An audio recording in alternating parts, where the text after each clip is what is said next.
The top 3 ways landlords fail.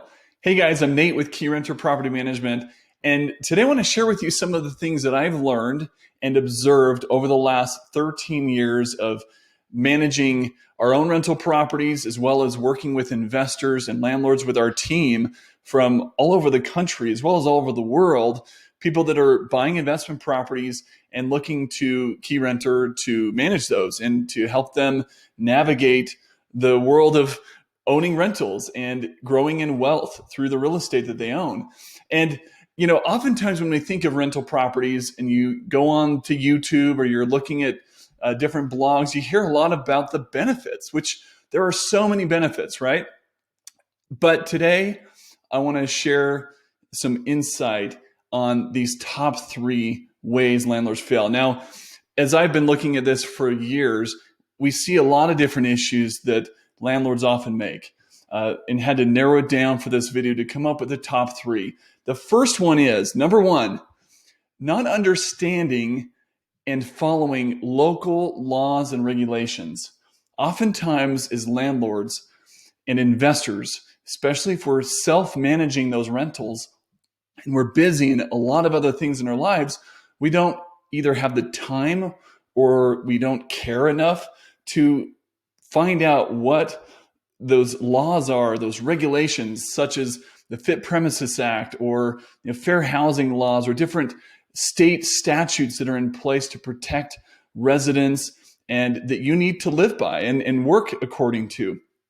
And so the other thing to consider that in a lot of different markets, in different cities and counties and states and everywhere, there's a lot of different things that are put in place to protect people, right?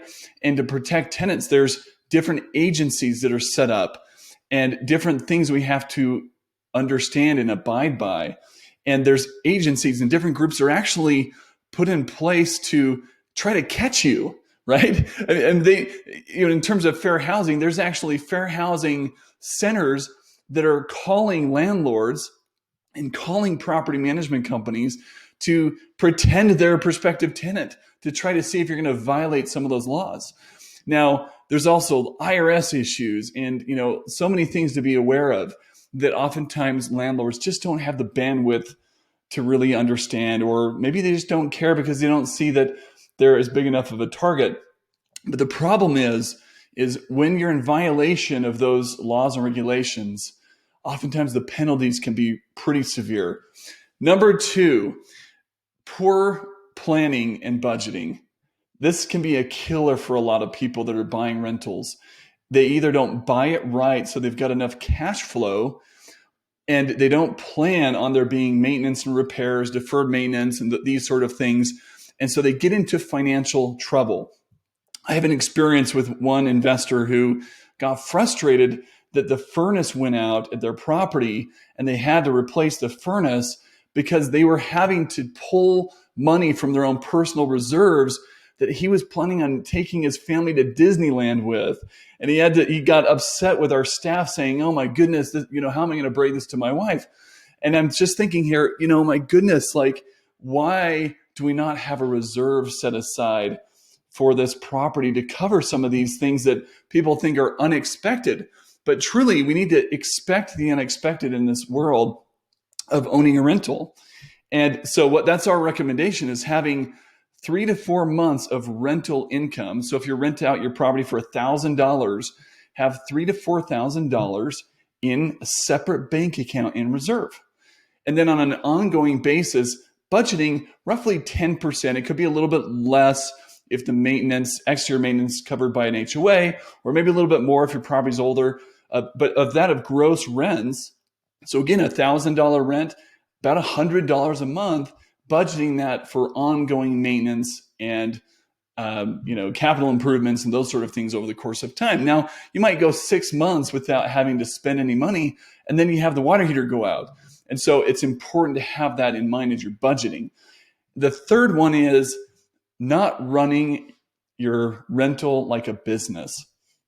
This is one of the most common issues that landlords have, is they don't treat it like a business, when in reality, it actually is a business. Even if you don't have it owned by an LLC, which we recommend, but it is a business on your taxes that usually flows into your Schedule C if you don't have it running through a separate S corp. But the key thing to keep in mind here is that it's more of an emotional decision to run it as a business, and trying to disconnect emotionally from the property is so critical. And it can be very difficult for people that especially lived in their property for, say, 5, 10, 20, 30 years even, and they converted it into a rental, and they realize that, if they're having a tenant in that home, they're not going to take the same level of care as you once did when you were living there. And, it's so important that you're able to disconnect emotionally and make logical decisions based on reason, numbers, and those sort of things, just like running a business. Now, if you're not able to disconnect emotionally and run it like a business, it's important to hire someone that can, so that you're able to focus on the business side of it rather than the drama sometimes that a rental property creates with the tenant and maintenance and those sort of things. And so finding a property management partner that you can actually have them be the landlord and the buffer between you and the tenant can be really important. A lot of people just aren't built and made to be landlords. A tenant calls up upset about XYZ. Sometimes it can be a really difficult thing for people to handle. And so, of course, I know of a really good property management company that I work with, right? Keyrenter. And, this isn't a commercial for us, but we're happy to talk to you about your property. But find any property management company if that happens to be what you're looking for, in order to have these 3 things taken care of for you. Understanding the laws and the regulations and the things that are local in your area, being able to have someone that can help you with the budgeting side of your rental and giving you that education and help you actually run it according to a budget.